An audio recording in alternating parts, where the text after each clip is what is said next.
getting the fruits of a result, you should buy some fruits and offer. Then offer. The literal meaning. The literal meaning, yeah. Offer the fruits of your action. Apeksha is result, giving a result. What is Kaya Apeksha? Kaya is body. We should not be attached to the body. We should not be attached to body and the bodily desires, basically. Okay? So there is another shloka in chapter 9, Bhagavad Gita chapter 9, 9.27. Krishna says, Yat karoshi yadashnasi yat juhosi dadasi yat tapasyasi kaunteya tat kurushva madarpanam. Yat karoshi, whatever you do. Yad ashnasi, whatever you eat. Yat tapasyasi, whatever sacrifices you perform. Or whatever austerities, charities you perform. Yat tapasyasi, yad juhosi dadati yat. Yat tapasyasi yad juhosi, whatever austerities and whatever charities you perform. Tat kurushva madarpanam. Do that as an offering to me, Krishna says. Whatever you do, whatever action you do, if you want to work for Microsoft, okay, work for Microsoft, but do that as an offering for me. Whatever yadashnasi, whatever you eat, you can eat whatever you like, but offer that to me before you eat. Yadashnasi. And then whatever austerities, whatever charities. A lot of people like to do charities, right? So do that as an offering to Krishna. Okay? And last week we discussed a few other shlokas that highlight the importance of offering the results to Lord. Om Tat Sat, Sarvam Sri Krishna Arpanamastu, Kayena Vacha, Manasendriyerva, Buddhyatmana Va, Prakriti Svabhavat, Karomi Yadyat Sakalam Parasmai, Narayanayeti Samarpayami. So like that, there are many shlokas in Shastra that describe this Karmanyevadikaraste principle. Okay? How to offer everything to the Lord. Now, so one of the principles, one of the instructions that Krishna gave to achieve this principle, Karmanyevadikarasta is a principle. And then in 4-5 shlokas further, Krishna also explained the how to part, how to do this Karmanyevadikarasta. So one of the instructions that Krishna gave is one should be detached from success or failure. One should be detached from success or failure. Labha, labhau, jaya, jayo. Okay? Karmajam buddhi yuktahi phalam tyaktva manishinaha janma bandha vinirmukta padam gacchantyanāmayam.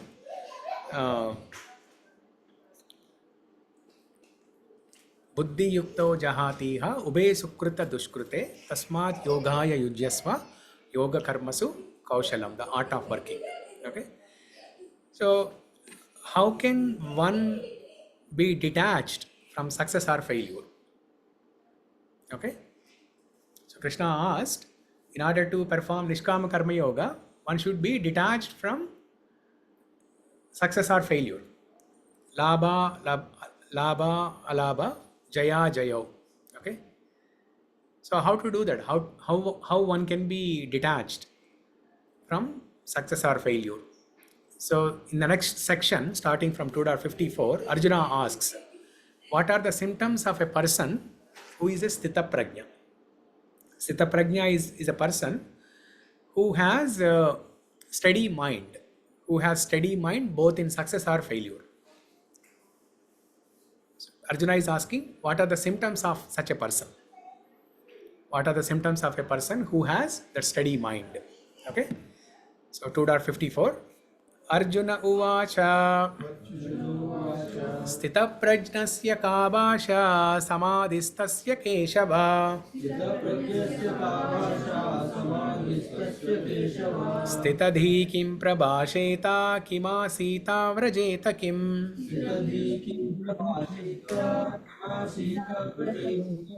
Arjuna uvacha. Arjuna said, Sthitha prajnasya, one who is situated in fixed Krishna consciousness. Ka, what? Bhasha, language. Samadhistasya, of one situated in trance. Keshava, O Krishna. Sthita Dhi, one fixed in Krishna consciousness. Kim, what? Prabhasheta, speaks. Kim, how? Asita, does remain still. Rajeta, walks. Kim, how? I think some wrong parking.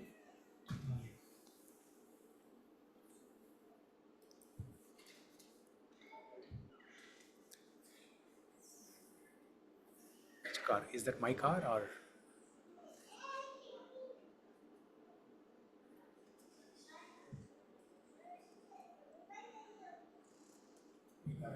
Hmm?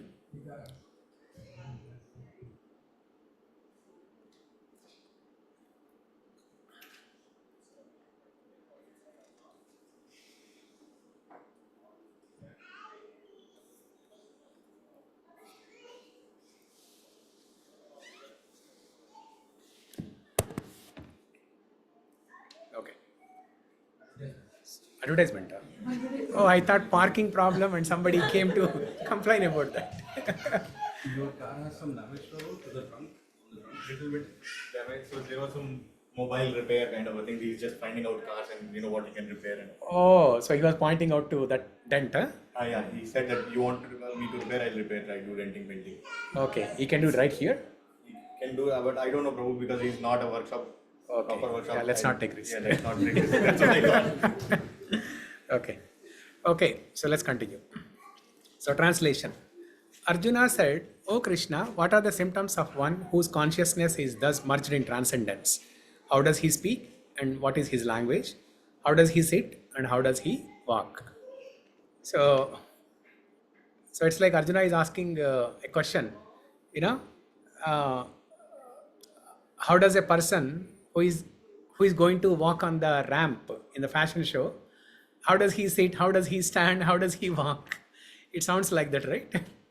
So how does, when you look at the literary meaning of these words, how does he speak, what is his language, does he speak English or Telugu or Marathi, how does he sit, how does he walk, it doesn't sound relevant, so let's see what is the meaning of these questions. Purport. As there are symptoms for each and every man in terms of his particular situation, similarly, one who is Krishna conscious has his particular nature, talking, walking, thinking, feeling, etc. As a rich man has his symptoms by which he is known as a rich man, as a deceased man has symptoms by which he is known as deceased, or as a learned man has his symptoms. So a man in transcendental consciousness of Krishna has been, Krishna has specific symptoms in various dealings. One can know his specific symptoms from Bhagavad Gita. Most important is how the man in Krishna consciousness speaks. For speech is the most important quality of any man. It is said that a fool is undiscovered as long as he does not speak. And certainly, a well-dressed fool cannot be identified unless he speaks. But as soon as he speaks, he reveals himself at once. The immediate symptom of a Krishna conscious man is that he speaks only of Krishna and of matters relating to him. Other symptoms automatically follow, as stated below.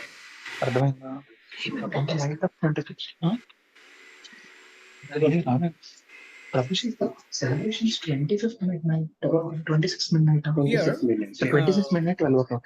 And Krishna and Arjuna asks, what are the symptoms and qualities of a Sthitha Prajna person?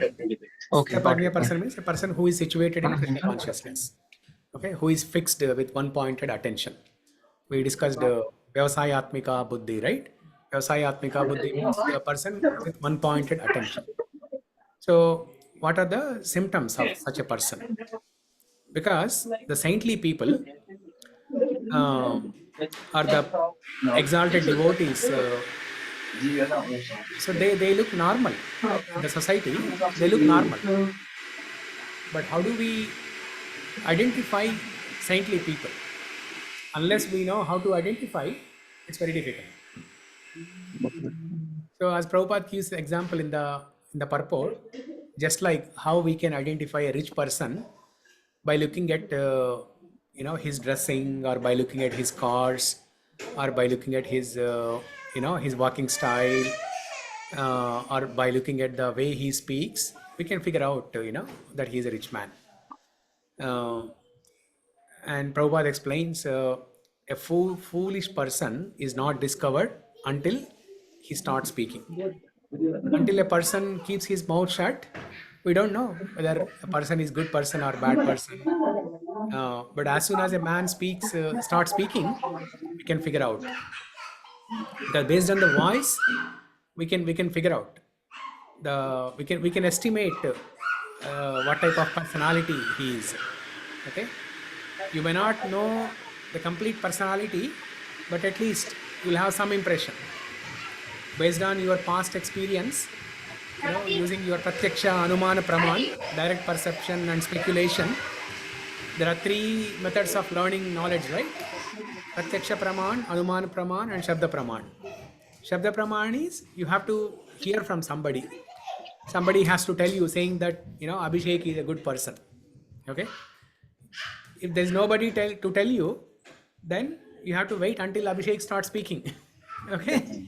Then based on your pratyaksha praman and anuman praman, you use your analytical understanding, or use your senses to estimate what type of person Abhishek is. Okay. So similarly, to know the saintly person qualities, the first and foremost thing is the speech. First and foremost thing is speech.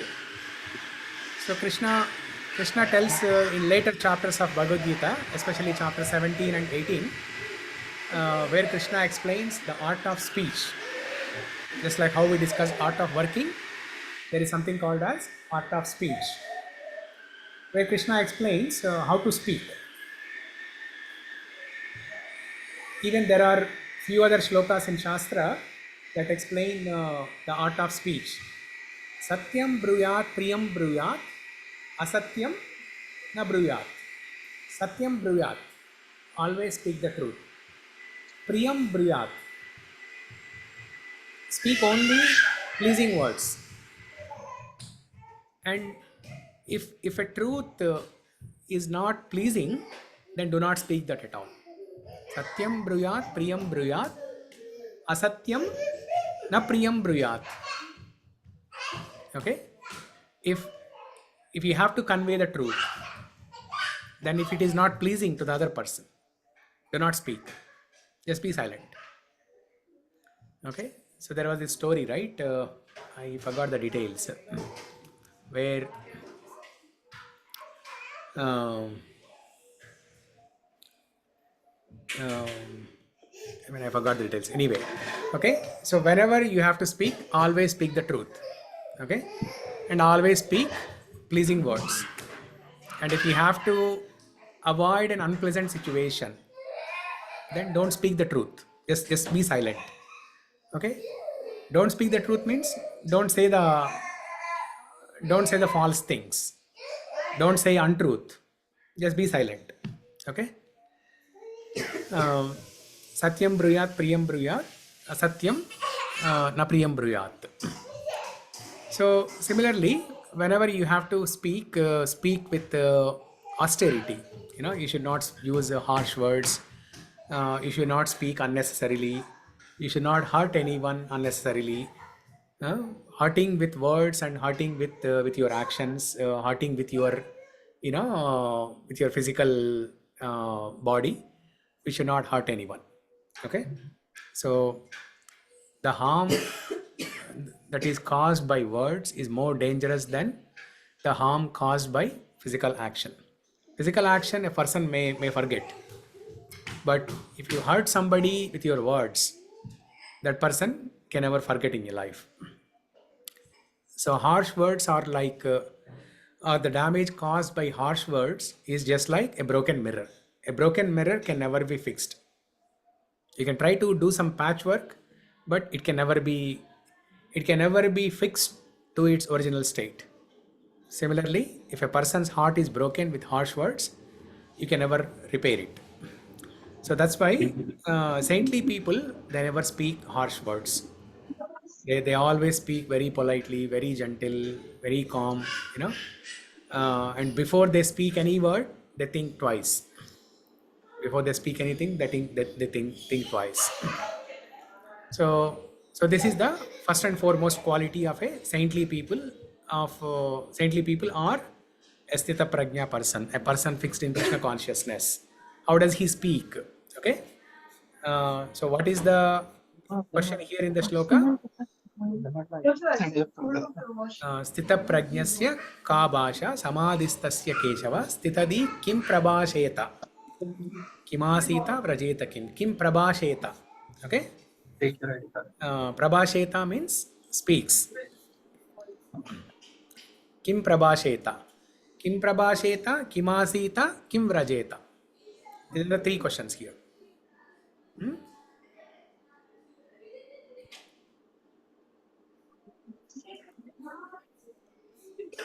So in this shloka, Krishna explains or Prabhupada elaborates in the purport, how does a Sthita Prajna person speak?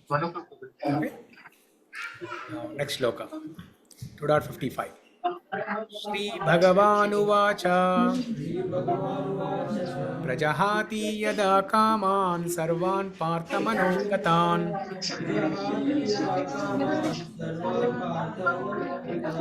आत्मन्येवात्मना तुष्टः स्थितप्रज्ञस्तदोच्यते.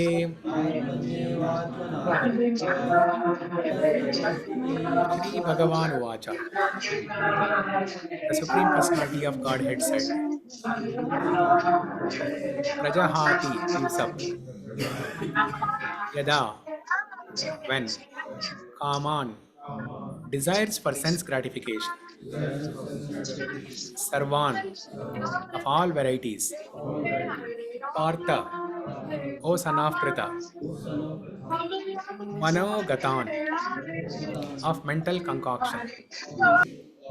Atmani, in the pure state of the soul. Eva, certainly. Atmana, of the purified mind. Tushta, satisfied. Sthita Prajna, transcendentally situated. Tada, at that time. Uchate, is said. The Supreme Personality of Godhead said, O Partha, when a man gives up all varieties of desire for sense gratification, which arise from mental concoction, and when his mind, thus purified, finds satisfaction in the self alone, then he is said to be in the pure transcendental consciousness. Basically, in simple words, a person who has given up sense gratification, he is said to be a Sthita Prajna person. Okay? So this is the second quality. First quality is a person who speaks nicely, who speaks politely, who does not speak harsh words, who does not hurt anyone with his words. That is the first quality of Sthita Prajna person. Second quality is a person who has given up the sense gratification. That is Sthita Prajna person. Purport. The Bhagavatam affirms that any person who is fully in Krishna consciousness or devotional service of the Lord has all the good qualities of the great sages. Whereas a person who is not so transcendentally situated has no good qualifications because he is sure to be taking refuge in his own mental concoctions. Consequently, it is rightly said herein that one has to give up all kinds of sense desire manufactured by mental concoction. Artificially, such sense desires cannot be stopped.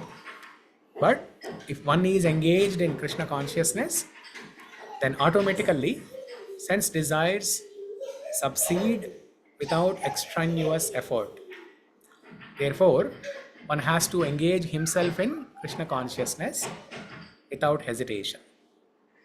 For this devotional service will instantly help one onto the platform of transcendental consciousness. The highly developed soul always remains satisfied in himself by realizing himself as the eternal servitor of the Supreme Lord.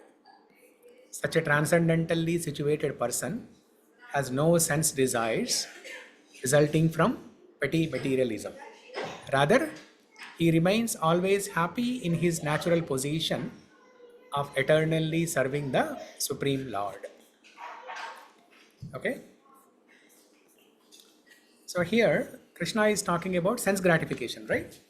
And he's telling that a person who has given up sense gratification, he is a Sthitha Prajna person, saintly person. Now, to which question Krishna is answering here? Krishna is answering to the second question of Arjuna. How does he sit?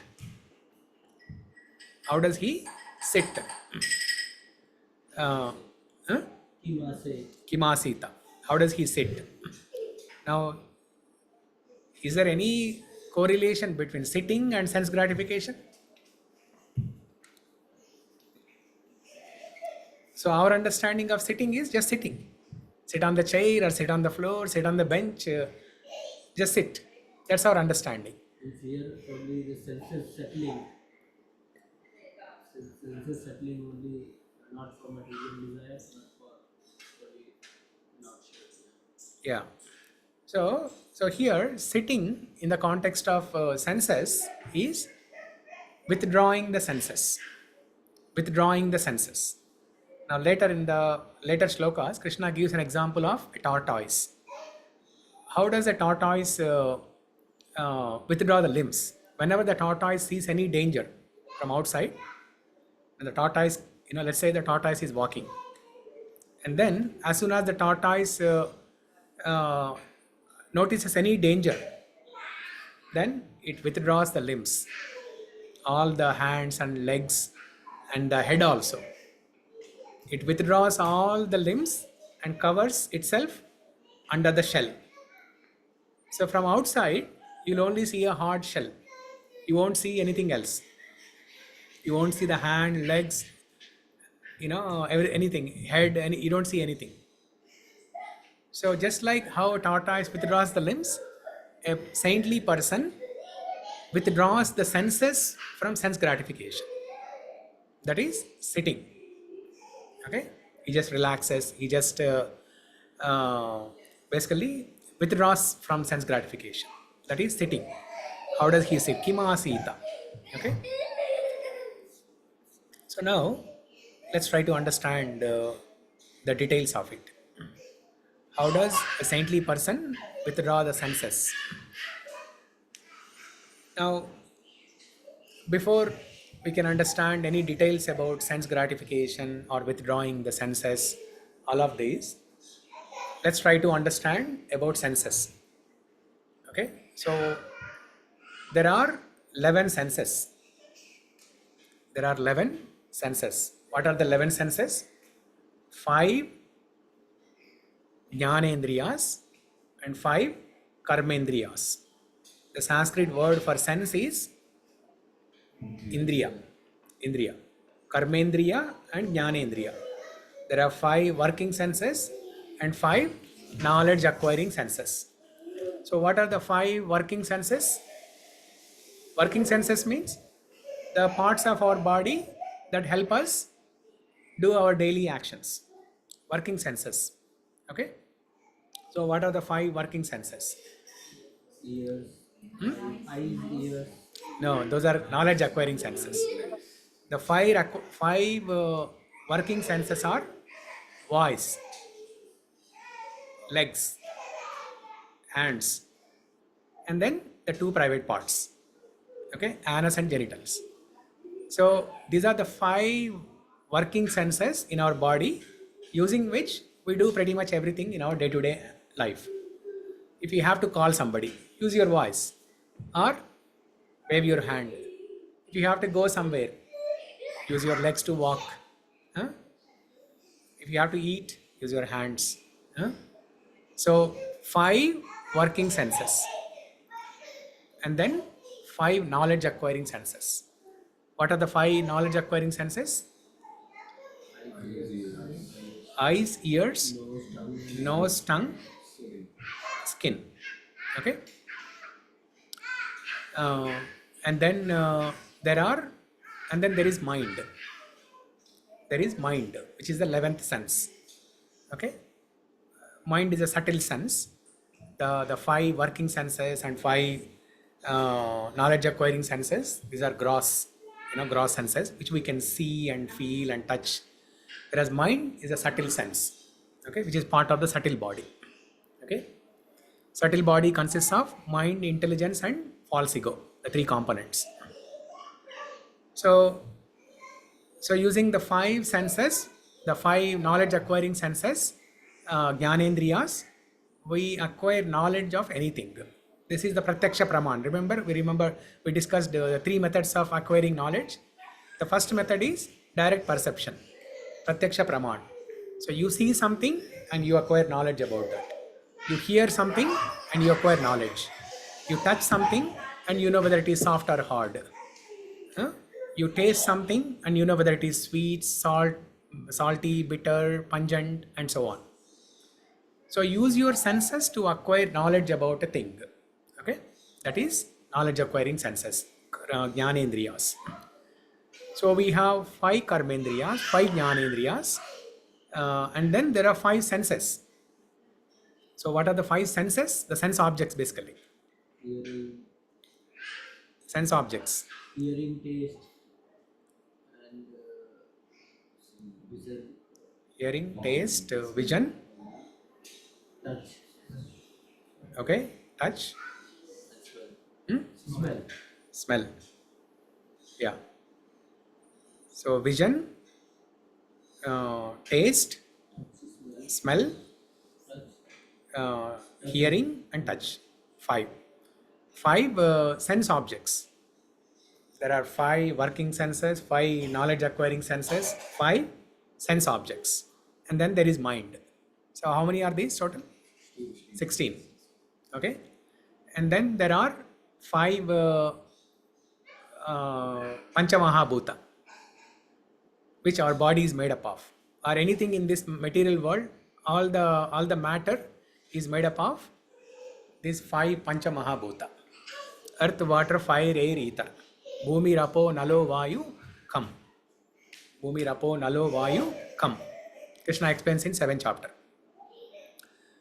So there are 5 Panchamahabhuta, and then there are 3 modes of material nature. 5 plus 3, 8. 8 plus 16, 24. So 24 elements. So in Sankhya Yoga or Sankhya philosophy basically consists of the analytical study of matter and spirit. Spirit soul is the spirit soul, okay, Atma Jnana. And analytical study of matter consists of these 24 elements. Study of these 24 elements. The 5 working senses, 5 knowledge acquiring senses, the mind, the 5 sense objects, the Pancha Mahabhuta, and then the 3 modes of material nature. That's all. 24 elements. Okay. So now we have senses.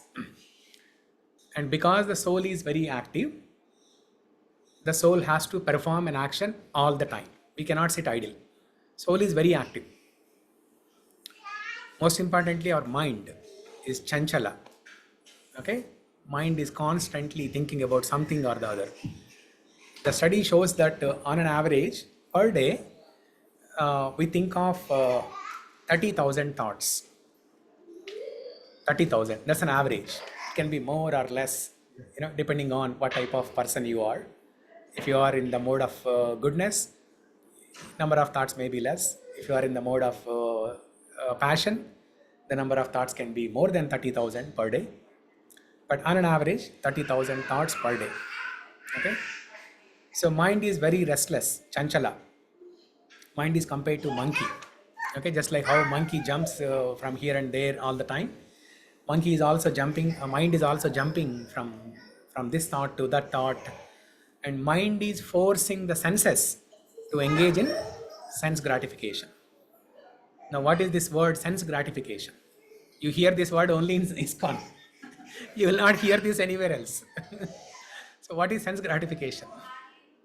Fulfilling the sense. Fulfilling The sense. the desires of senses. Fulfilling the desires of senses by engaging in sense objects. By engaging the senses in sense objects. Okay? Now, when you engage your senses in sense objects, you get immediate gratification. Or the simple word is, what do you call that? Sense pleasure. Okay, pleasure, sense pleasure, or titillation, some titillation, instant, result. Okay, when you eat gulab jamun, instant result. It's sweet. Multiple senses Huh? multiple senses are fulfilled. Multiple senses are fulfilled. Yeah. So when it comes to happiness, now for example here, so Prabhupada explains that a saintly person withdraws from all these senses. He withdraws engaging these senses in sense gratification. But the question is, how does the saintly person get happiness? After all, the jiva's nature is to be happy, right? The jiva's nature is to be happy. So how does the jiva get happiness? When we withdraw our senses from sense objects. We engage Anandamayo Bhyasat. Upanishads say that Anandamayo Bhyasat. It is the intrinsic nature of a jiva to be happy all the time, whether in spiritual world or material world, wherever you are, or even in the hellish planets. Okay? You are punished to be in hellish planets, to suffer, but you still have that intrinsic nature of to be happy all the time.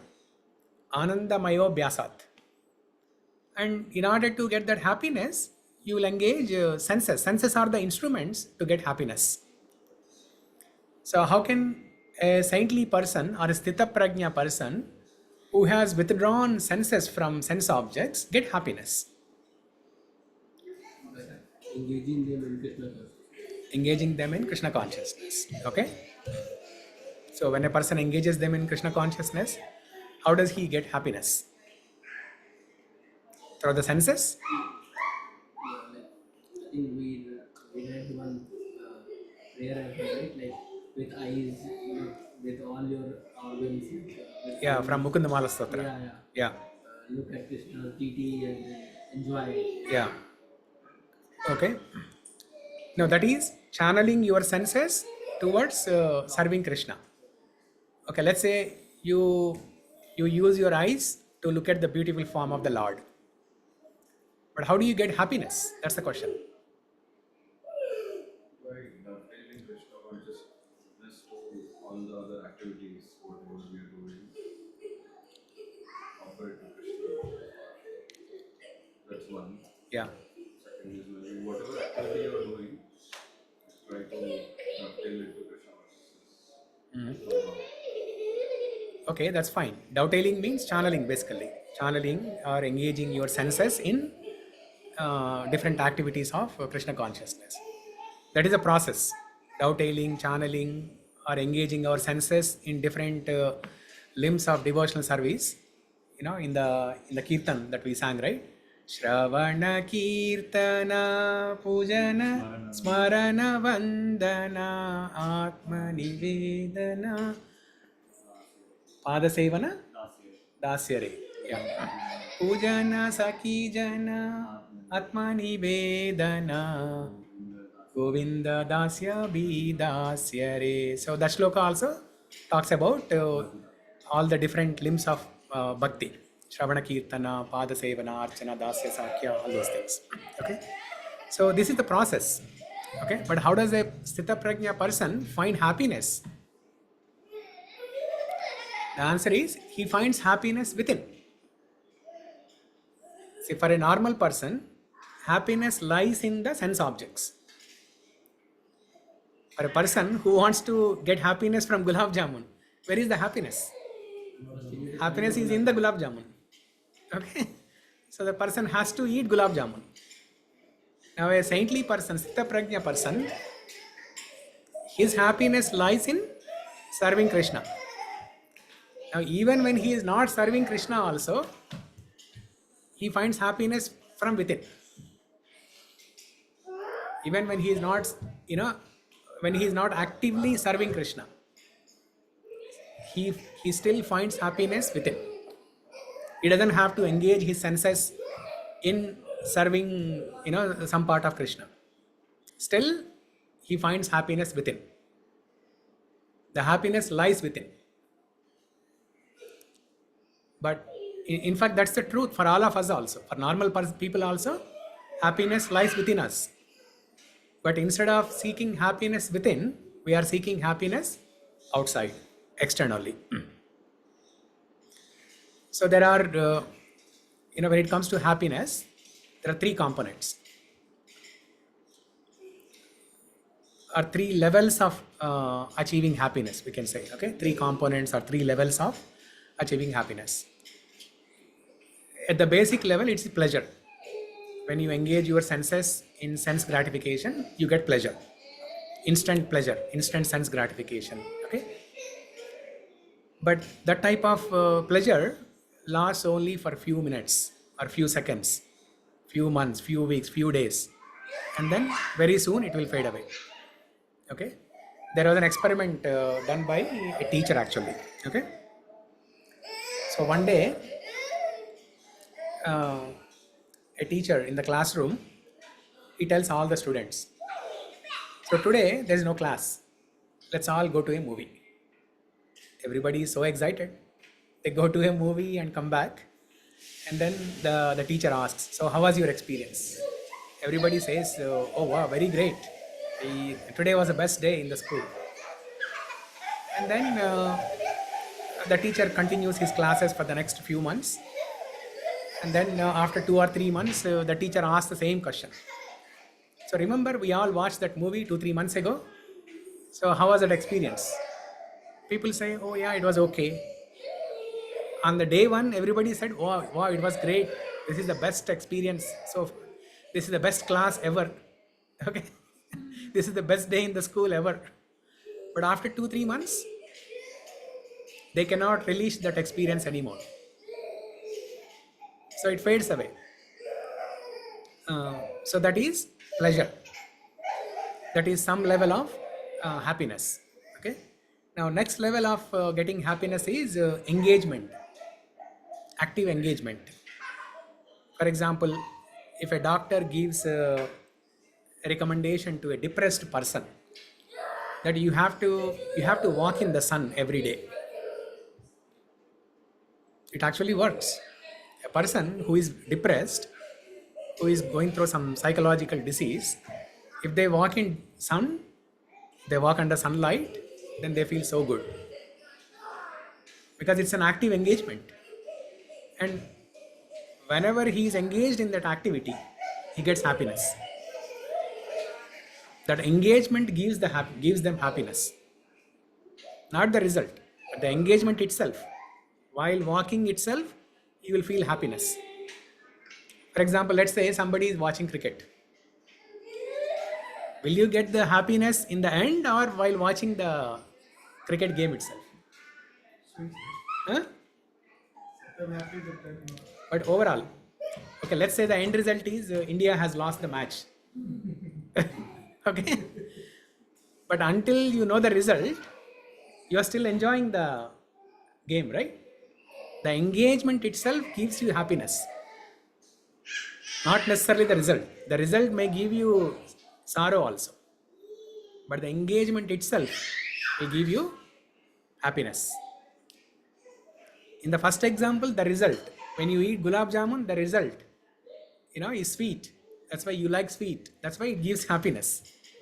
But such happiness lasts only for short term. But the engagement, as long as you are engaged in that activity, it gives you happiness. For example, charity. Somebody likes to do charitable activities. They like to prepare food and then distribute to homeless people. So while they are engaged in that activity, it gives them happiness.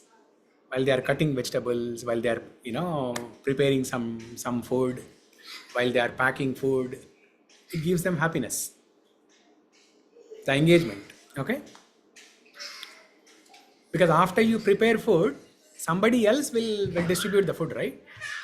Let's say there are 100 people who are preparing the food, 100 people who are cutting vegetables, preparing and packing. In the end, only 3 or 4 people will go into Seattle downtown and distribute. So who is getting higher happiness here? The person who is distributing is definitely getting happiness. But more than that, the people who are actively engaged in that process, they are getting more happiness. Just like how you are all going to the temple, cutting vegetables and so many services, right? That engagement gives you happiness. Otherwise, why will you do that activity? So second thing is that engagement. First thing is pleasure, instant pleasure. Second thing is engagement. Now third thing is the meaning or the purpose, higher meaning or higher purpose. Now engagement, if somebody is very charitable, okay, it's a good cause. They are engaged for a good cause. But or compared to the charitable activity, right? For example, somebody is walking for their own health. When they are walking, they get some happiness. Compared to that, when a person is working for a charitable cause, they get higher happiness. Now compared to that, when a person or people like you all, when you go to temple and engage in some devotional service, cutting vegetables is a devotional service. All the activities that you do in the kitchen, they're all devotional services. It has a higher meaning than charitable activity. Charitable activity has a higher meaning than just walking to cure your health. So like that, different levels of happiness. So when you have a higher meaning for your happiness, that is the highest form of happiness than the pleasure and just engagement. Okay? So the three things: pleasure, engagement, and the meaning or purpose. Okay? So a person who is a Sthitha Prajna or saintly person situated in Krishna consciousness, he finds happiness within by engaging his senses in the service of the Lord. Okay? So we discussed that shloka, right, from Mukundamala Sutra. Jihve kirtaya keshavam muraripum cheto bhaje sridharam पाणिध्वन्द्व समर्चयाच्युतकथा श्रोत्रद्वयत्वं शृणु कृष्णं लोकयलोचनद्वय हरेर्गच्छाङ्घ्रियुग्मालयं जिग्रग्राणमुकुन्दपादतुलसीं मूर्धन्यमादोक्षजम्. Jihve Kirta, it starts with tongue. All Shastras, wherever it is mentioned about sense control, it starts with tongue. Whether it is Mukundamala Stotra or Nectar of Instruction, Nectar of Devotion, Bhagavad Gita, or everywhere, it starts with tongue. Okay? The tongue is most dangerous. If it is controlled, it can be very useful. But if it is not controlled, it can be more dangerous. What are the two functions that the tongue performs? Tasting and talking. Yeah, eating and talking. So we must control these two things. To progress nicely on the path of spirituality, one must control the tongue. Jihve kirtaya. So how one should use his tongue? Kirtana. In kirtana, in glorifying the Lord. Jihve kirtaya. So glories of whom? Keshava.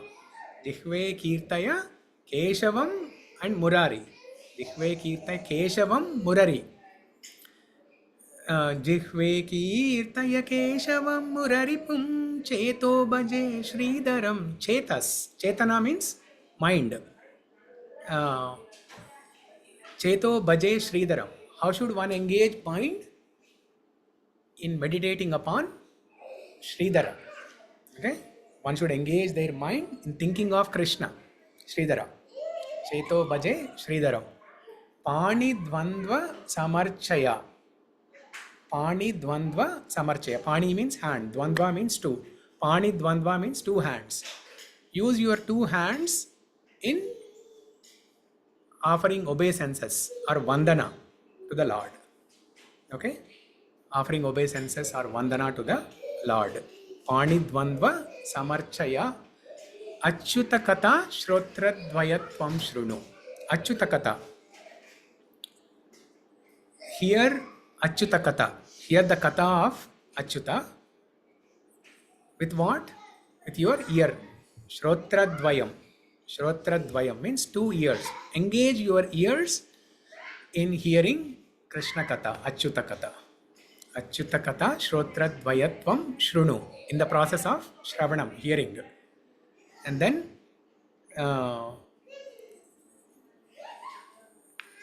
पाणिध्वन्द्व समर्चयाच्युतकथा श्रोत्रद्वयत्वं शृणु कृष्णं लोकय लोचनद्वय हरेर् कृष्णं लोकय लोचनद्वय हरेर् lokaya means to see. Lokaya means to see. What to see? The beautiful form of Krishna. With what? Lochana. Lochana dvaya. Lochana means eye. Dvaya means two. Lochana dvaya. Engage both your eyes to see the beautiful form of Krishna. Krishnam lokaya lochana dvaya harer. Gachangri yugmalayam. Gacha means to go. Yugma means both or dual. Gachangri yugmalaya. Angri means legs. Alayam means temple. Use your legs to go to the temple. Gachangri yugmalayam. And then Gachangri yugmalayam. Krishnam lokaya lochanadvaya harer Gachangri yugmalayam. Jigra grana mukunda pada tulasim. Jigra means to smell. Grana means nose. Engage your nose in smelling that leaf, that tulasi leaf offered at the lotus feet of Mukunda. Jigra grana mukunda pada tulasi. Engage your nose in smelling the tulasi leaf offered at the lotus feet of Mukunda. Jigra grana mukunda pada tulasi murdhanna adokshajam. Murdra means the forehead. Okay? Murdna nama adokshajam. Adokshaja means that's another name of Krishna. Nama means use your forehead in offering prostrated obeisances to Adokshaja, Krishna. So like that, different senses of our body, engage them in serving the Lord. Okay? There are two other slokas from Mukundamala Sutra which convey the same message. Okay? So this is how the saintly people, Sthitha Prajna people, they engage their senses in serving Krishna. Okay? Now, coming back to this point of finding happiness within, right?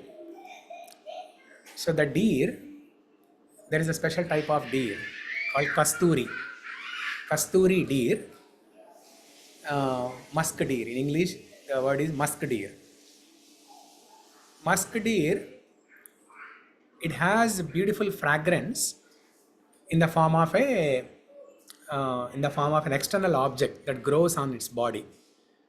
Okay, from time to time, some external lumps grow on the body of deer, musk deer, and those lumps, they generate beautiful fragrance. So now, where is that fragrance? That fragrance is on the body of the deer only. But the deer thinks that the fragrance is coming from far away place, from a distant place.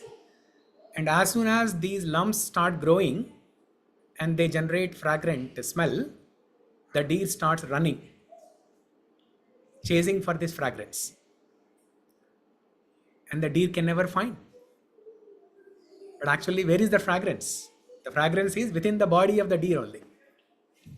It's within. Just like that, the happiness is within us.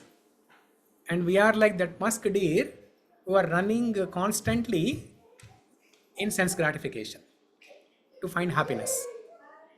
But the happiness is actually within us. So we have to start seeking happiness within us.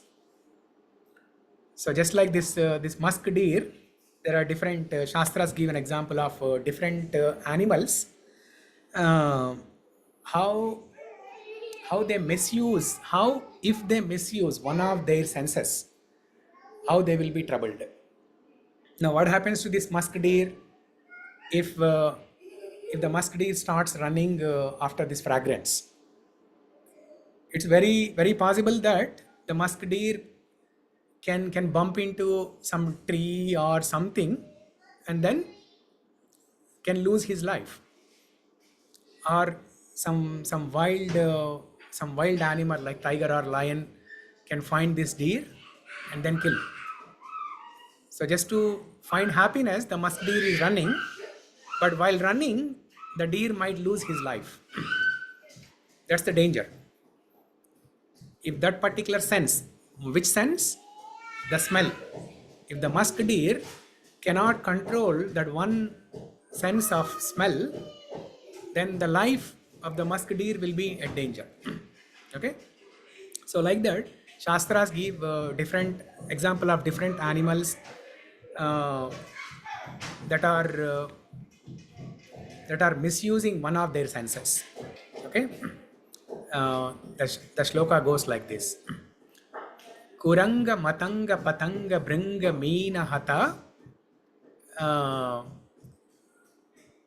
pancha beriva in pancha beriva pancha. Kuranga means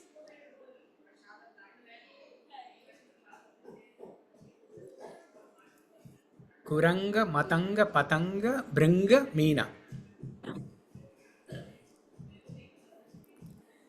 Kuranga. What is Kuranga?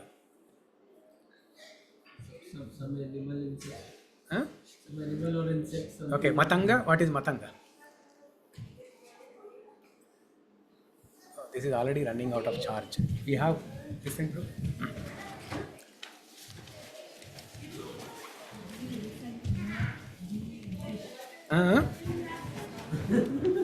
Yeah, go ahead. Okay, so Kuranga is deer. Okay, that we just discussed. And Matanga is elephant. So elephant is fascinated by the sense of touch. Okay, elephant is fascinated by the sense of touch. So when hunters, they have to catch an elephant, male elephant especially. What they do is they send some female elephants, and then as soon as the male elephant feels the soft touch of the female elephants, then the male elephant is so engrossed and then forgets the surroundings, and that's when the hunters came and catch the elephant, male elephant. And then Patanga is flying bird. Okay, flying bird is fascinated by no, that is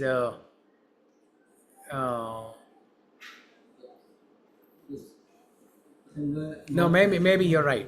Yeah, moth, correct. Yeah, Patanga is moth. Is fascinated by light, the vision. As soon as the flying moth sees the light, he thinks that it's very glorious, it's very dazzling and shining. So if I go near that object, I will enjoy. And then as soon as, but actually that light is coming from fire. So that moth, as soon as the moth enters the fire, is killed. Okay. And then Bringa is bee, like bumblebee. Bringa is fascinated by the sense of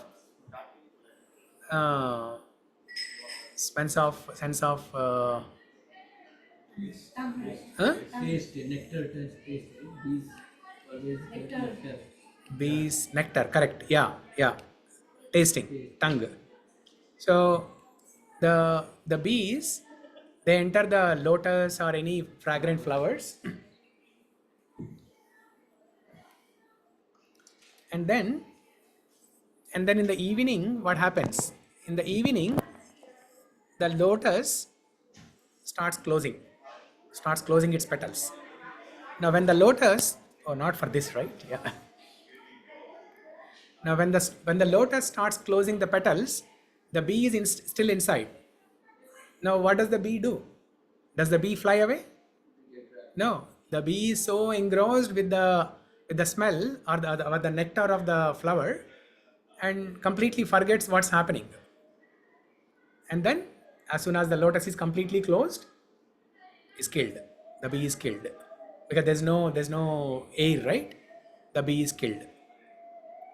Then Meena, fish. Fish is attracted by taste.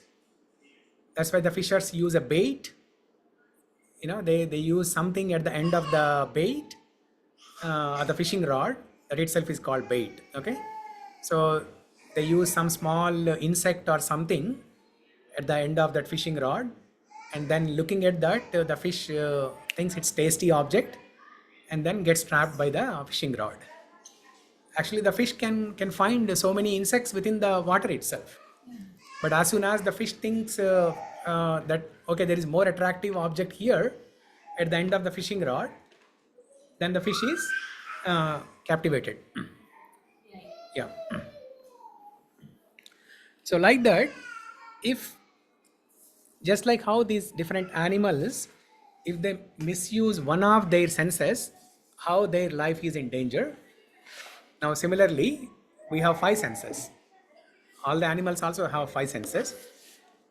Now this shloka from the Kuranga, Patanga, Matanga, Bringa, Meena shloka explains what happens if we misuse one sense. Now what to speak of the danger if we misuse all our 5 senses?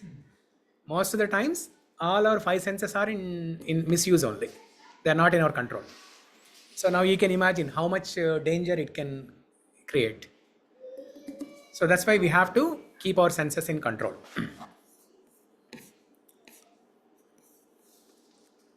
Okay. So online people, are you still with us? Veenanath, Sri Lakshmi?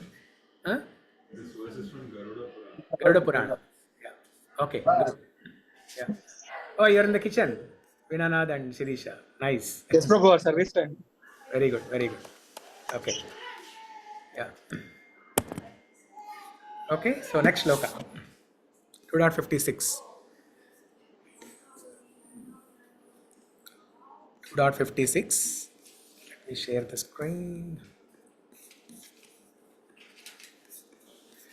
दुःखेषु अनुद्विग्नमनाः सुखेषु विगतस्पृहः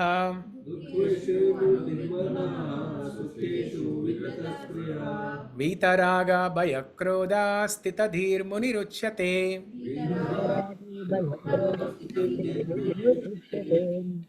Dukkeshu in the threefold miseries. Anudvignamana, without being agitated in mind. Sukheshu, in happiness. Vigata spruha, without being interested. Vita, free from. Raga, attachment. Vaya, fear. Krodha, and danger and anger. Sthitadhi, whose mind is steady. Muni, a sage. Uchyate is called. One who is not disturbed in mind, even amidst the threefold miseries, or elated when there is happiness. One who is free from attachment, fear and anger is called a sage of steady mind. Now here, Krishna explains, or he answers the third question of Arjuna. What is the third question? How does he walk? How does a Sthitha Prajna person walk? Kim Vrajeta. Kim Asita is how does he sit? And Kim Vrajeta, how does he walk? The word Vraja in Sanskrit means moving or walking.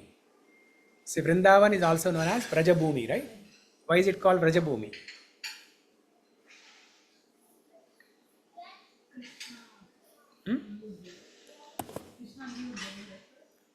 Krishna lived there. He used to walk and the cows, he used to take the cows for a walk. Okay. So in Vrindavan, see the Bhuloka Vrindavan is a replica of Goloka Vrindavan. Bhuloka Vrindavan means the Vrindavan in UP, Uttar Pradesh, is a replica of Goloka Vrindavan in the spiritual world. Why? Because whatever happens in this Bhuloka Vrindavan in Uttar Pradesh is exactly what happens in Goloka Vrindavan. It's an active life.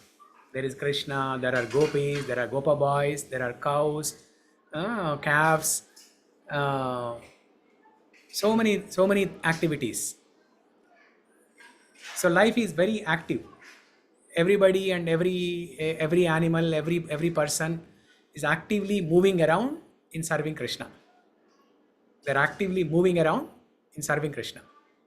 That's why Vraja, moving. The life is moving around Krishna.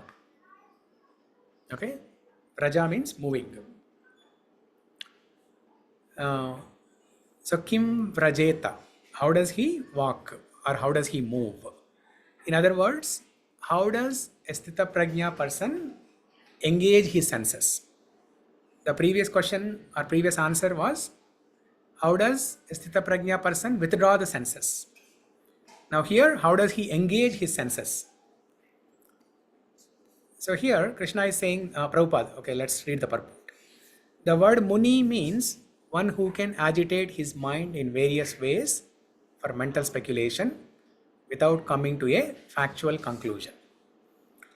It is said that every Muni has a different angle of vision.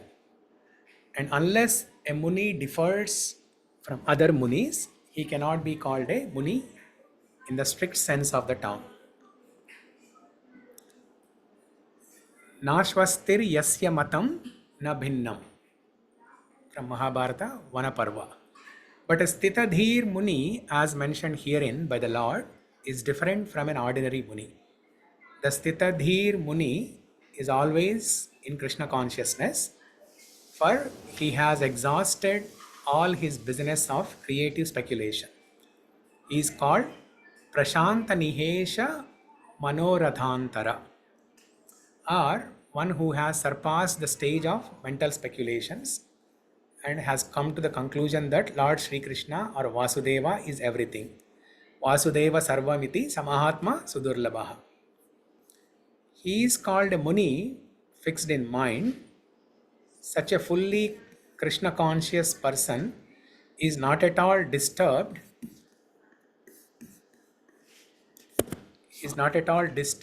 By the onslaughts of the threefold miseries. For he accepts all miseries as the mercy of the Lord, thinking himself only worthy of more trouble due to past misdeeds. And he sees that his miseries, by the grace of the Lord, are minimized to the lowest. Similarly, when he is happy, he gives credit to the Lord, thinking himself unworthy of the happiness. He realizes that it is due only to the Lord's grace that he is in such a comfortable condition and able to render better service to the Lord. And for the service of the Lord, he is always daring and active, and he is not influenced by attachment or aversion. Attachment means accepting things for one's own sense gratification, and detachment is the absence of such sensual attachment. But one fixed in Krishna consciousness has neither attachment nor detachment, because his life is dedicated in the service of the Lord. Consequently, he is not at all angry when his attempts are unsuccessful. Success or no success, a Krishna conscious person is always steady in his determination. Okay? So basically, a Sthitha Prajna person is not disturbed by the threefold miseries, or he is not puffed up when somebody glorifies him, or he is not puffed up when he sees success in his activities, or he is not discouraged when he sees failures in his activities, whether it is a material activity or a spiritual activity.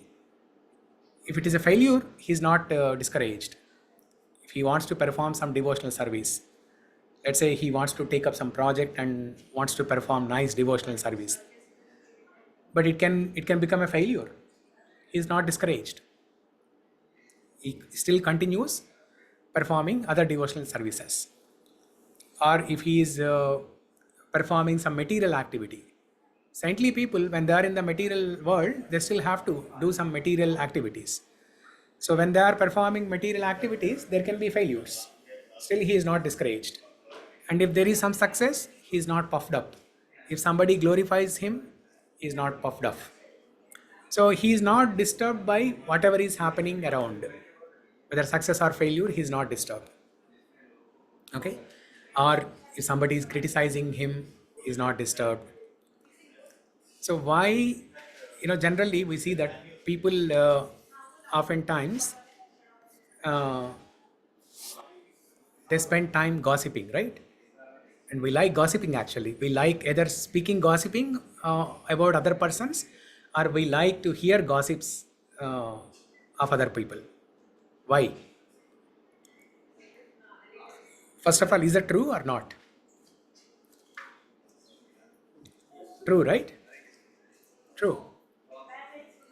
We all experience this. We all like to gossip. We all like to hear. Why? That's why these social platforms are growing so much. Yeah, yeah, Not only in India. yeah. Even if you see something good, your nature is that you want to criticize that. Yeah. And if at all you see some fault, you want to show that in a magnifying glass. So why? Why does that happen? Hmm? We have search for happiness, like exploring how to find it, maybe in that.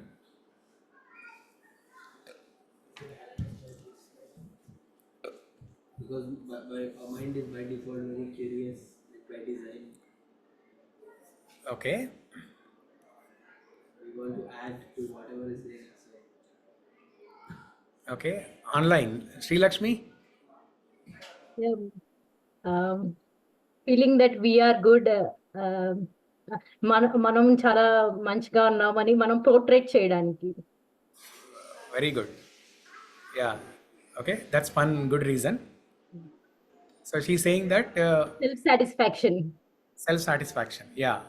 So when we find faults in others, or when we hear gossip, or when we speak some gossiping things about others, what are we trying to do is we are trying to put others down and put ourselves in a higher position. We want to prove ourselves as better person than others. That's the intrinsic nature. Why we want to hear about gossiping, or why we want to speak gossiping. Okay, that's one reason number one. What's reason number two? There can be many reasons, but most important reasons. Vinanad and Sirisha, if you are able to speak, I know you're in the kitchen, but if you are able to speak, you can say. We'll listen, Prabhu. Yeah, We're sure. listening everything, but yeah, speaking we might be difficult. Yeah, serving so. Okay, no problem. So why?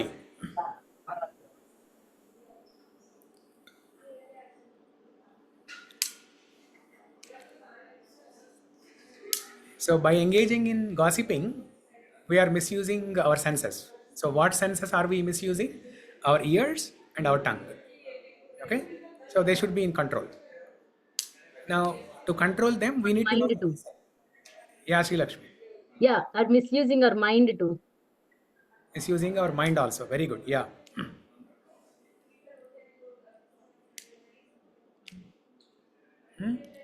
Misusing our mind. Yeah, misusing our mind. Yes. Now, how to control? We need to know that, right? We need to know how to control our mind, how to control our ears, how to control our tongue. Now we know the base. We know the reason. Number one, because our intrinsic nature is we want to prove ourselves better. But how to control? What is a practical way of doing that? Hmm? Engaging in something. Very good. Because we are lacking of active engagement. That's why we want to engage our ears and tongue in gossiping. We are not full. We are not full inside. Idle mind is devil's workshop. Idle mind is devil's workshop. We don't have That's something good to do, we go engage in something yeah, mischievous. yeah. So we are not full. We are not content inside. That's why when you hear about some bad things about others, we feel so good. We feel so good. Actually, that's true. Actually, that gives you the most happiness than anything else. You don't have to go on any vacation. You don't have to spend any money. Yeah?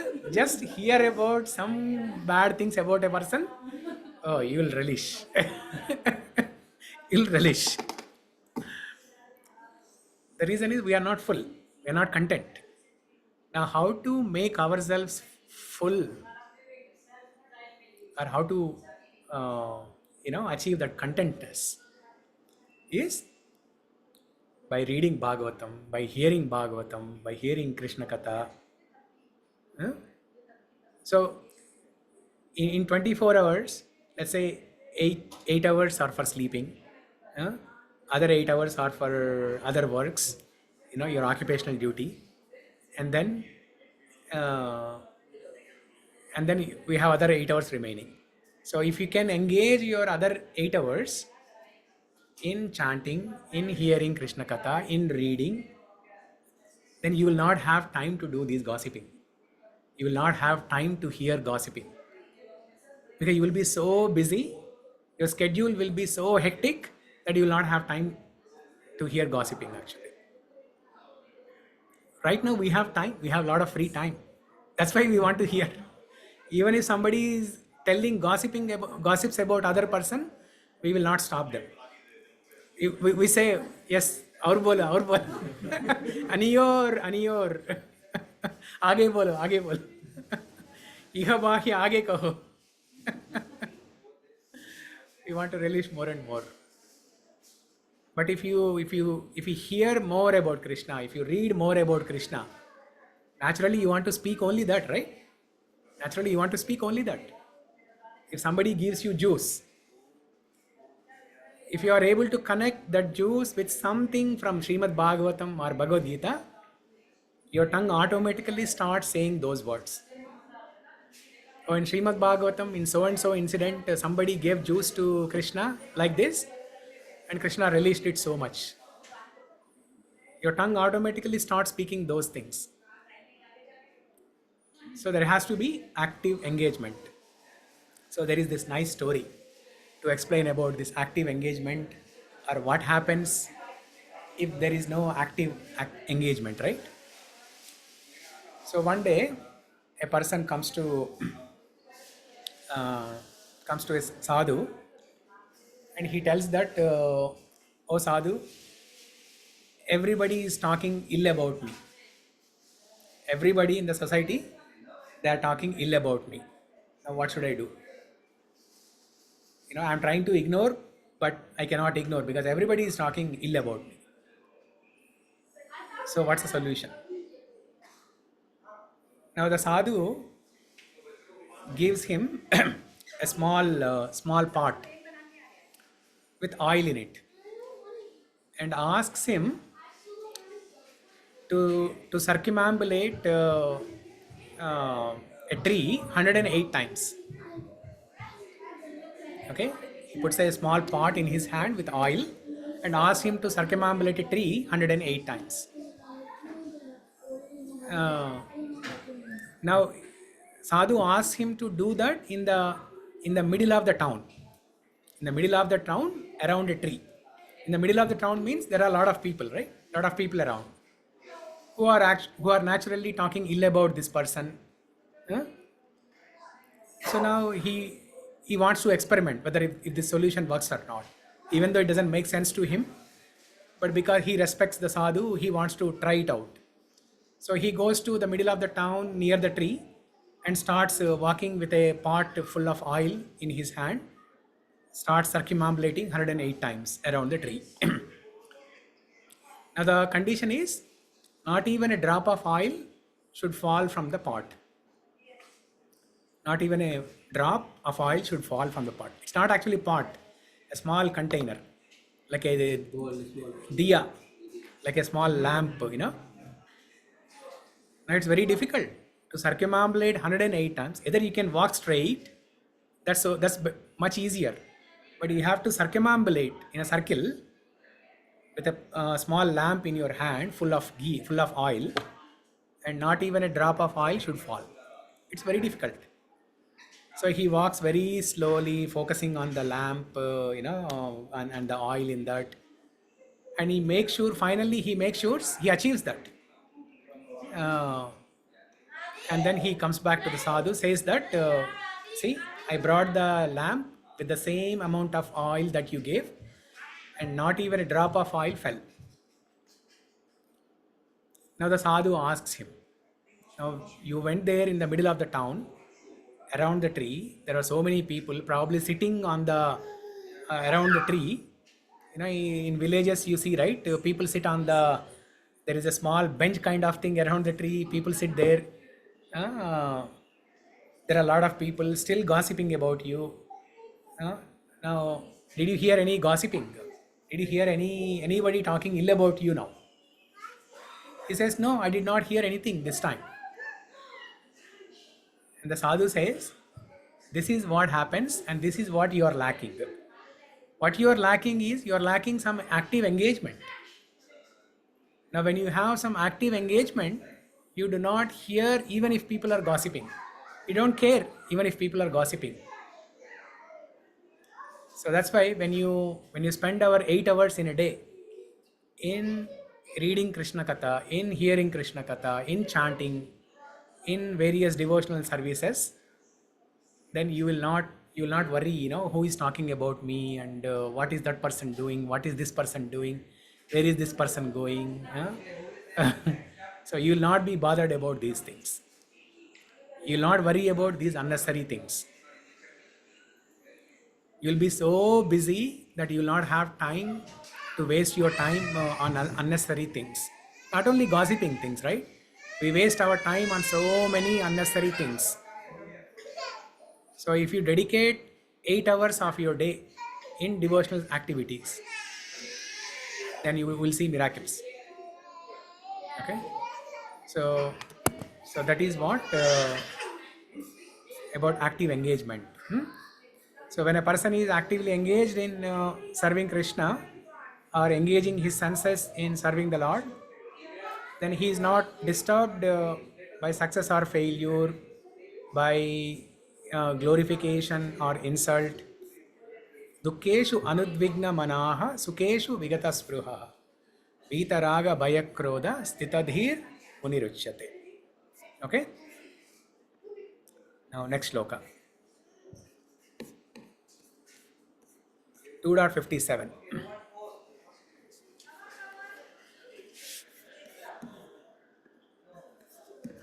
It started eating. 2.57. Ya sarvatra nabhisnehastatra prapya shubhashubham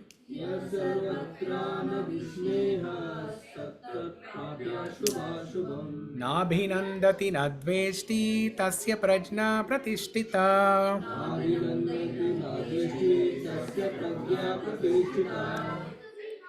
Ya, one who. Sarvatra, everywhere. Anabhisneha, without affection. Tat, that. Prapya, achieving. Shubha, good. Ashubham, evil. Na, never. Abhinandati, praises. Na, never. Dveshti, envies. Tasya, his.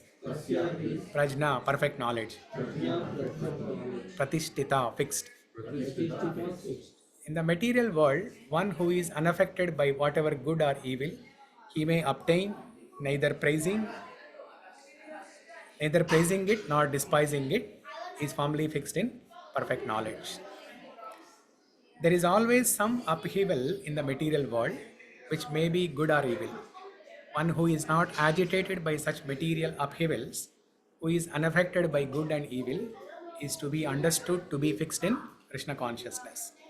As long as one is in the material world, there is always the possibility of good and evil because this world is full of duality. But one who is fixed in Krishna consciousness is not affected by good and evil because he is simply concerned with Krishna, who is all good absolute. Such consciousness in such consciousness in Krishna situates one in a perfect transcendental position called technically samadhi. So it's basically the same thing that we just discussed. One who is unaffected by praises or insults.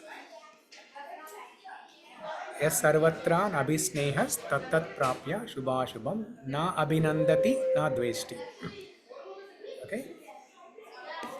He neither hates nor likes if somebody praises him. If somebody criticizes him also, he does not hate anyone. Somebody praises him also, he is not too attached or he does not like that. Okay?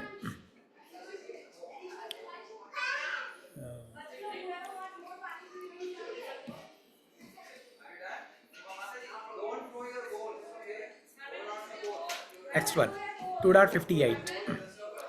यदा संहरते चायं कूर्मोऽङ्गानीव सर्वशः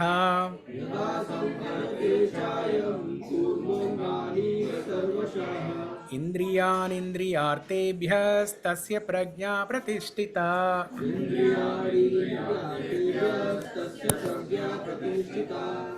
Okay, one who is able to withdraw his senses from sense objects as the tortoise draws its limbs within the shell is firmly fixed in perfect consciousness.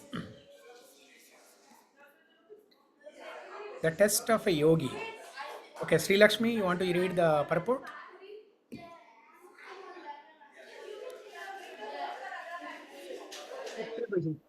Yeah, go ahead. The test of a yogi devotee or self-realized soul is that he is able to control the senses according to his plan. Most people, however, are servants of the senses and are thus directed by the dictation of the senses. That is the answer to the question as to how the yogi is situated. The senses are compared to venomous serpents. They want to act very loosely and without restriction. The yogi or the devotee must be very strong to control the serpents, like a snake charmer. He never allows them to act independently. There are many injunctions in the revealed scriptures. Some of them are do nots, and some of them are do's. Unless one is able to follow the do's and the do nots, restricting oneself from senses enjoyment, it is not possible to be firmly fixed in Krishna consciousness. The best example, set herring, is the tortoise. The tortoise can at any moment wind up its senses and exhibit them again at any time for particular purposes. Similarly, the senses of the Krishna conscious person are used only for some particular purpose in the service of the Lord and are withdrawn otherwise. Arjuna is being taught here to use his senses for the service of the Lord instead of for his own satisfaction. Keeping the senses always in the service of the Lord is the example set by the analogy of the tortoise, who keeps the senses within.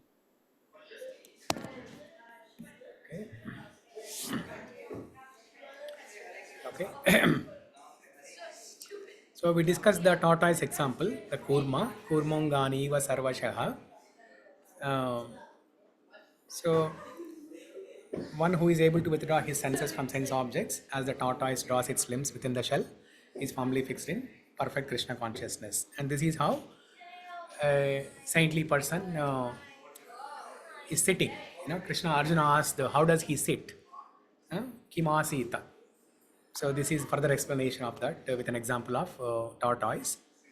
Now Now, most of the times, people think that when they engage their senses, when they have full freedom to do whatever they want, to engage their senses in whatever they want, whatever way they want, then they think they can get the ultimate happiness.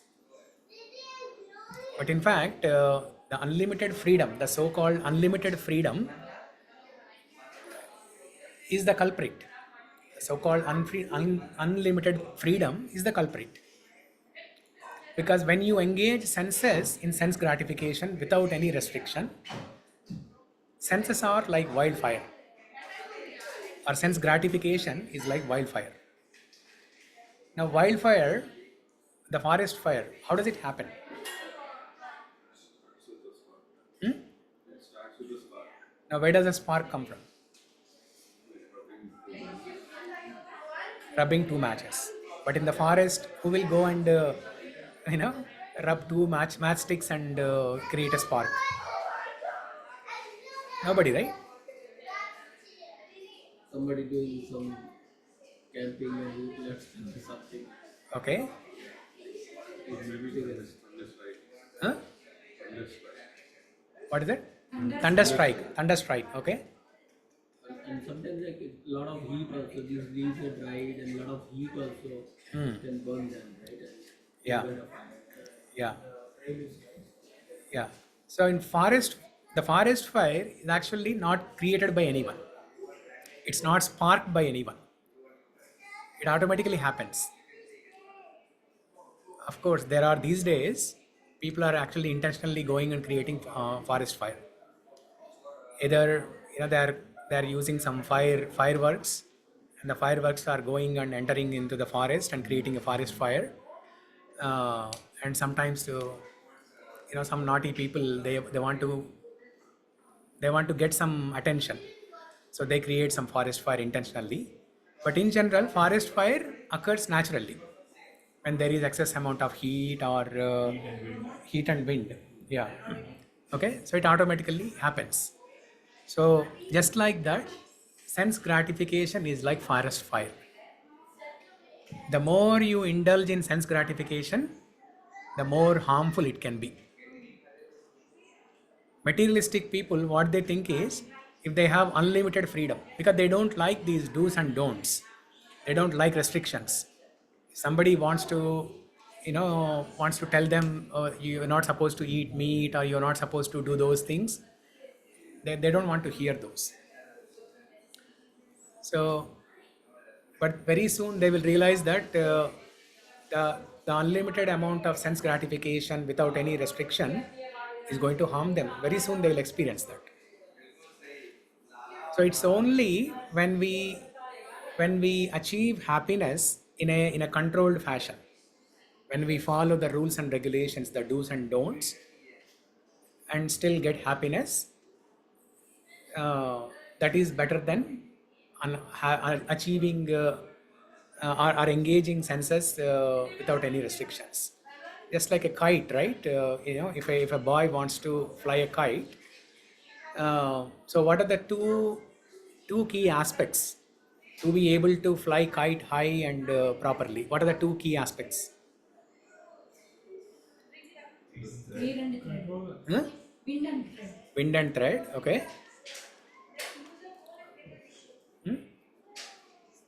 To control. Control. Yeah. Control means pulling towards you. But if you are pulling towards you, will it fly in the air? No, right? Then what do you have to do? Release also. You need to release little bit. You need to release little bit, but you need to control it little bit. Both at the same time. You need to release and at the same time control. But if the boy wants to, if a small boy, he wants to fly it high, super high, and he says, okay, just leave it. Don't control it. My flight should be higher than all my friends' kites. And if the boy asks the parent to leave the thread completely, then what happens? Initially, it will fly high, but then very soon, it will go and get stuck in some tree or some electrical wire, and then the boy cannot enjoy flying the kite anymore. So both controlling and releasing, both are needed. Then the boy can enjoy. Similarly, sense control should be in a restricted manner.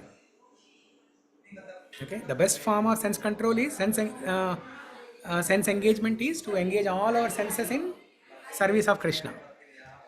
But until we come to that platform, we are not in that platform where Kulshekar Alvar says Jihve Kirtaya Keshavam Muraripum. We are not in that stage, right? But until we come to that stage, we have to follow the do's and don'ts, as Prabhupada explains in the purport. Prabhupada gives another example here, right? What is that example? Huh? No. Serpent. The yogi or devotee must be very strong to control the serpents like a snake charmer. He never allows them to act independently. The snake charmer never allows the snakes to act independently. Just like the kite example, right? See, in one sense, kite is independent. For those who are not seeing the thread, the kite is independent. Or in the perspective of the kite itself, the kite is independent. If the kite can think that, okay, I can fly as high as possible, the way I want, I can fly the way I want, then that's wrong. But the person who is controlling the thread, he never lets the kite act independently. It's always dependent on the thread. But yet, the person who is flying the kite gives a feeling to the kite that it's independent. It's actually not independent, but he gives the feeling that it's independent. So snake charmer also gives the feeling of the independence to the snake, but he is always controlling. The snake charmer is controlling.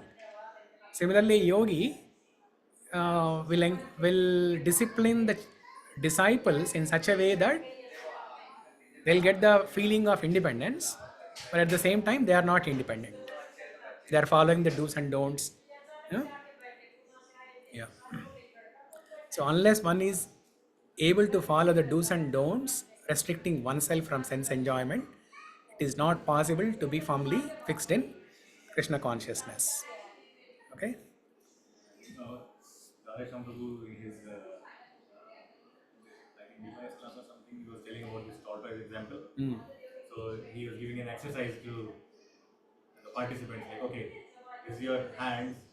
Whenever he says something, if it is, you should know, like when you release your senses and when you should bring it back. Yeah. So like for example, you have to go on Sankirtan.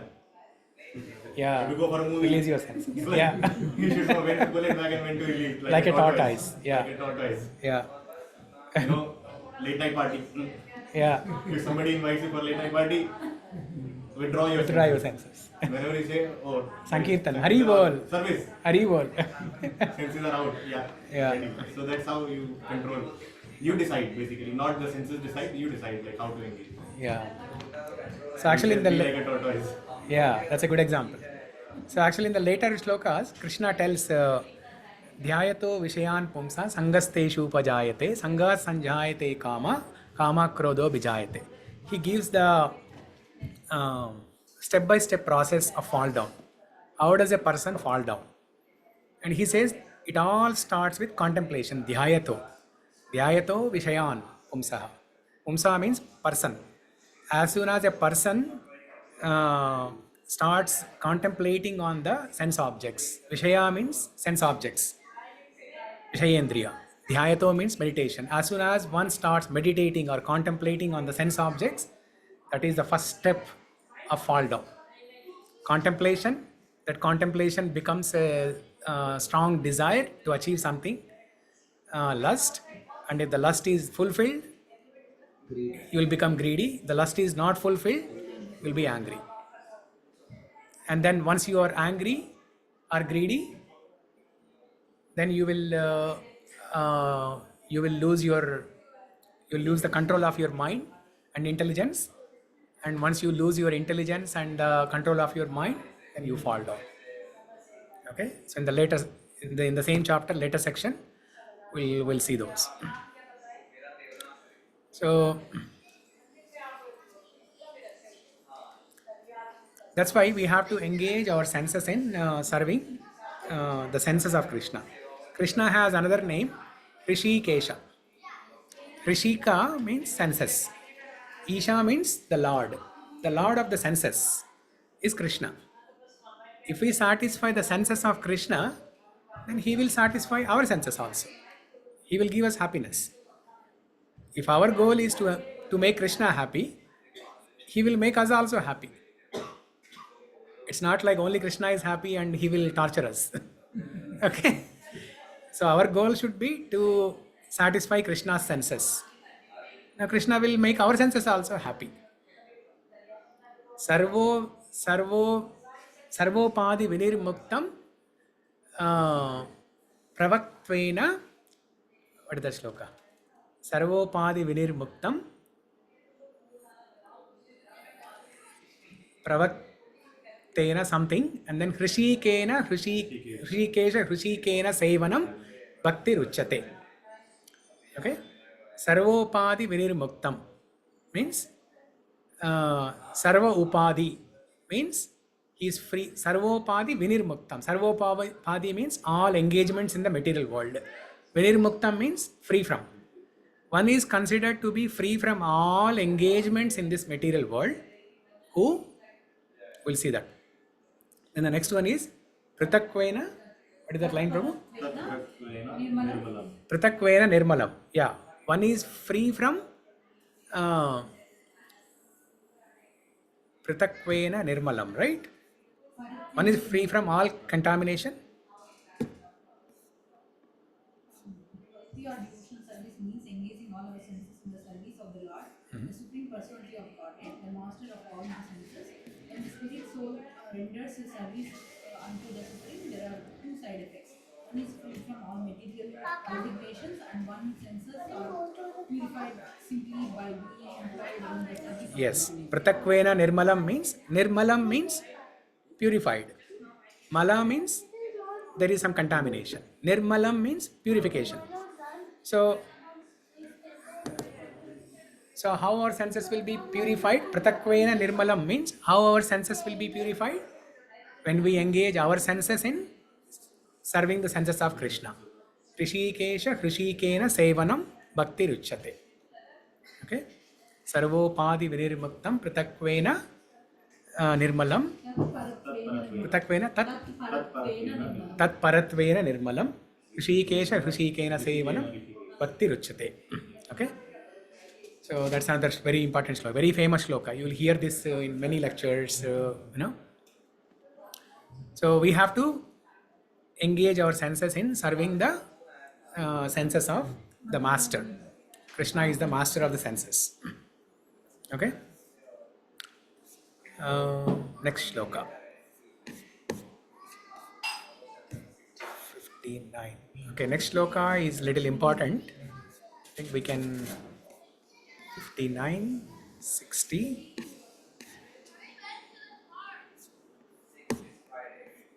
61. Okay, I think we can continue next week then. The 59 is an important shloka. It's in the same series, sense control and Sthitha Prajna series only, but it's an important shloka. Higher taste. It talks about higher taste. Now, so far we have been talking about withdrawing senses, controlling our senses, or engaging our senses in serving Krishna. But there has to be some motivation, right? Instead of getting sense gratification for ourselves, we have to engage our senses in serving Krishna. So there has to be some motivation, right? So what is that motivation is explained in next shloka, 2.59. Higher taste. Okay? So any questions, any reflections, any comments? Any examples that you can think of where we can clearly understand that without rules and regulation we cannot enjoy it? Yeah. The traffic rules itself, right? Think of it, there are no traffic rules. Yeah, it will be Can coyote. you drive in the same time 30 minutes to your destination? Nobody can guarantee. Yeah. But if you know Google Maps can work, otherwise Google Maps cannot work. Yeah. So if you leave free, You know, you everybody drive it the will way do you that. want. Yeah. And in India, we see that, right? Nobody follows it, and then there will be like longer jams. Yeah. Right? The speed control, everything, they are meant Some for discipline our brings- welfare only. Even the sports, right? Yes. If you know there is a cricket match, anybody can bowl, anybody can bat anyhow. Yeah. Nobody will enjoy the game, right? Yeah. Food habits. You enjoy only when there are rules and regulations. Yeah. The unlimited is culprit, right? You said unlimited thing. Yeah. That's a big So we culprit. think that if I have more freedom, I can be more happier. But that is not. But that's the culprit. Culprit. Yeah. It will become like a Freedom, forest even fire. when we say, even from a socio-political perspective, we say freedom, that means that giving control to some trustworthy people. Yeah. They will take control and they will define how the society should work. Yeah. It's not freedom. Anybody can do anything. Then it's chaos. Means we have It's chaos. freedom of speech, but then there are sedition laws, right? Yeah. You cannot just speak anything, right? Yeah, it's not the question of not having any control on Like us. giving the control to the authority, like who is trustworthy authority, who is intelligent enough to guide us. Yeah. Yeah, those are some good points. Anything else? Guruji, you said not be attached to the body, right? I wanted any practical example how to think about that. So not to be attached to the body. Okay. So the Result attachment, I get it. Like whatever work I'm doing, yeah. I do not expect anything from it, but keep doing it Yeah. for the But one example I can think of is, I think that in some of the class I heard that the mirror in the house should be enough to see whether your tilak is right or not. You don't need to see your whole body to see, okay, how am I decorated and all. Yeah. Otherwise it makes you body conscious, like how am I looking, and there's a lot of like this whole cosmetic industry. That exploiting the attachment with the body. Yeah, it Yeah. exploits the jiva's attachment to the body. So not to be attached to the body means, see, if you look at the life of Goswamis, right? The 6 Goswamis. So who is a Goswami? Controller of their senses. In Sanskrit, the word go, in general, it refers to cows. But go also means senses. Now, Goswami means one who can control his senses. Now, opposite of Goswami is what? Godasa. Okay? That means one who serves his senses. One who serves his own senses to get happiness. But he does not know that he's already a servant in the hands of the senses. Okay? Under the senses, under the 3 modes of material nature, he's already a dasa. He's already a servant. But he's thinking that he's the master of his senses and he is enjoying. So Goswami, Godasa. Goswami is one who can control his senses. And they do not care about their bodily needs. So they go from one tree to another tree. They don't spend more than one night under any tree. Okay? They keep on moving. They just sleep under the tree. And they don't even worry, okay, how will I get my breakfast today? How will I get my lunch today? How will I get my dinner today? They don't even worry about all these things. They're only focused on chanting, reading books, writing books, doing Sankirtan. And somehow, by the arrangement of the Lord, the bodily needs are taken care. So that's why when you get rid of your bodily needs also, following the examples of Goswamis. Now we cannot go and start living under the trees, but at least get some inspiration from that and start reducing our bodily needs. Then slowly we'll try to get more time for our devotional service. Right now we are spending too much time taking care of our bodily needs, whether it be our clothing or eating, comfort, sleeping, whatnot. So many things. Huh? Six pack. 6 pack. So many things. So I mean, it's Healthy the body is, example that Prabhuji is giving is a very high level. yeah, But to healthy, begin with, yeah. we are so much attached to how I look, how I whether I'm able to attract other people and all. Yeah, So that's like very gross consciousness about the body. yeah, Keeping it healthy, then I mean, it stays like it's a progressive process, right?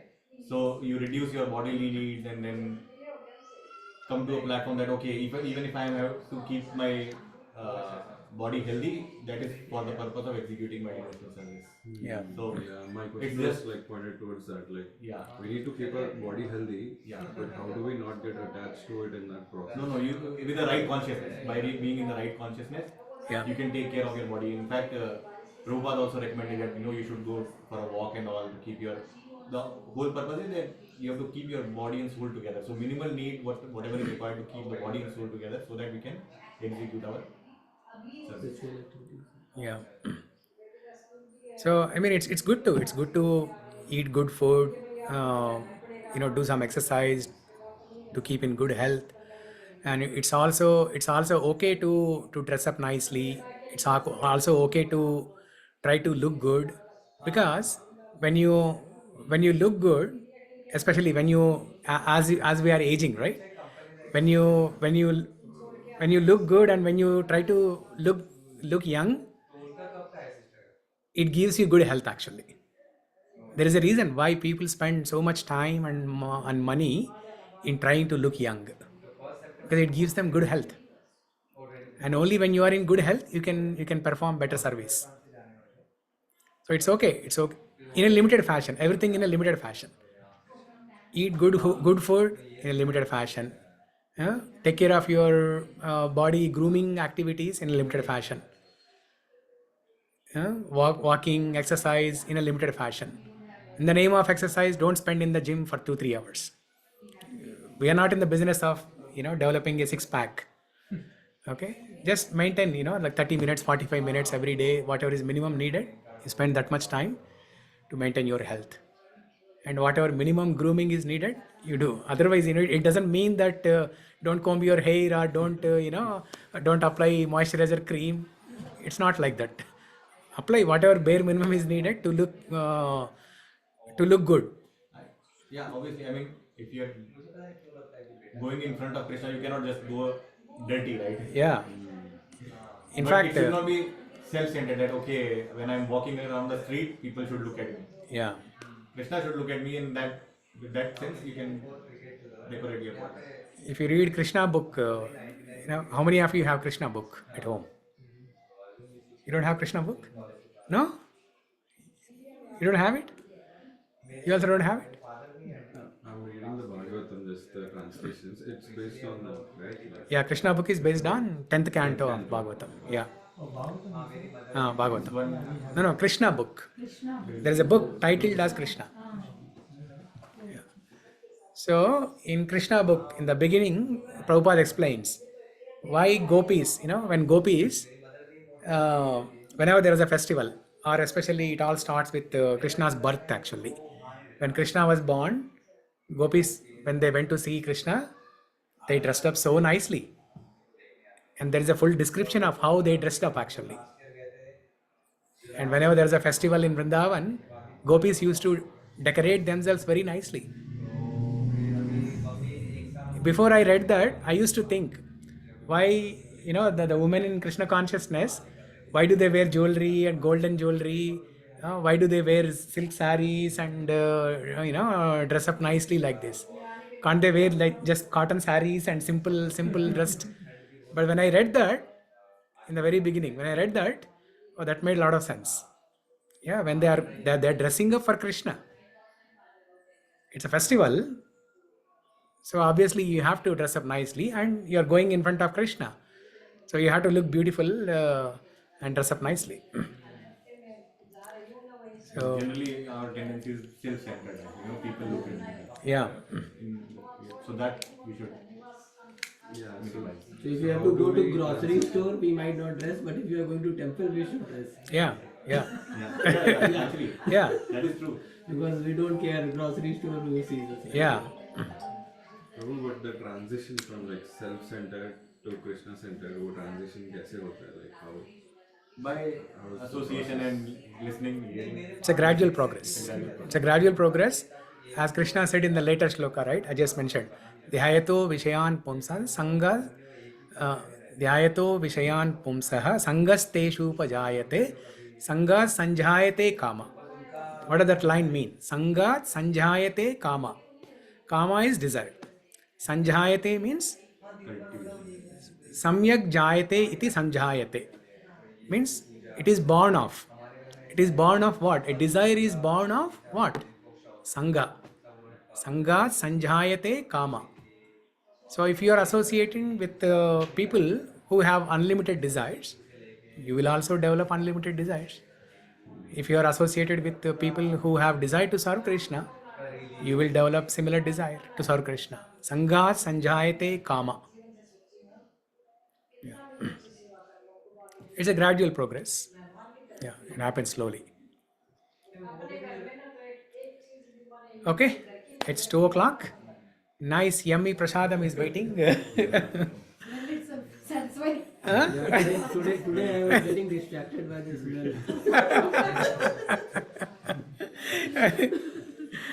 Okay, thank you everyone for joining. Hare Krishna. We continue next week.